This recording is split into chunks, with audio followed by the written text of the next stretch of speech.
When financial markets stumble, investors often look to central banks or political leaders for a lifeline. One concept that has gained traction over the years is the so-called presidential put. It's modeled on the idea of the Greenspan put, where the former Federal Reserve Chair, Alan Greenspan, was known for cutting interest rates during periods of market turmoil, effectively providing a floor beneath asset prices. The presidential put, then, is the expectation that a sitting U.S. president will take policy actions, whether through fiscal stimulus, tax cuts, or diplomatic reassurances, to stabilize financial markets during crises. Presidents Obama and even George W. Bush were perceived rightly or wrongly as having a hand on the tiller, ready to soothe Wall Street nerves when needed. But under President Donald Trump, this dynamic appears to have shifted. Rather than playing the role of market stabilizer, President Trump has embraced a more confrontational and transactional style of economic policy.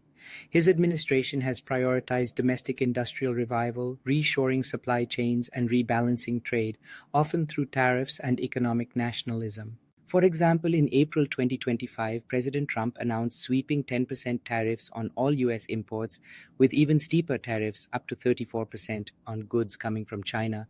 Markets didn't take kindly to the move. The S&P 500 dropped over 4% in a single session, and the Dow lost more than 1,500 points. Retail investors panicked, and the broader sentiment shifted from bullish to deeply uncertain. And yet there was no pivot, no speech to calm markets. No policy reversal, no put. This leads to a deeper insight. Donald Trump may not believe in the need for a presidential put. In fact, he may see short-term market pain as a necessary price for long-term strategic gains, whether in trade, industrial policy, or geopolitical leverage. In his view, Wall Street may just have to endure some volatility to see America win again.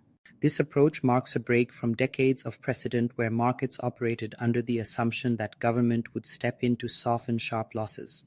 Under Trump, there is no clear safety net. The Fed may still play its role, but the White House has stepped back from trying to reassure investors. In this environment, the era of the presidential put may be over, or at least temporarily suspended.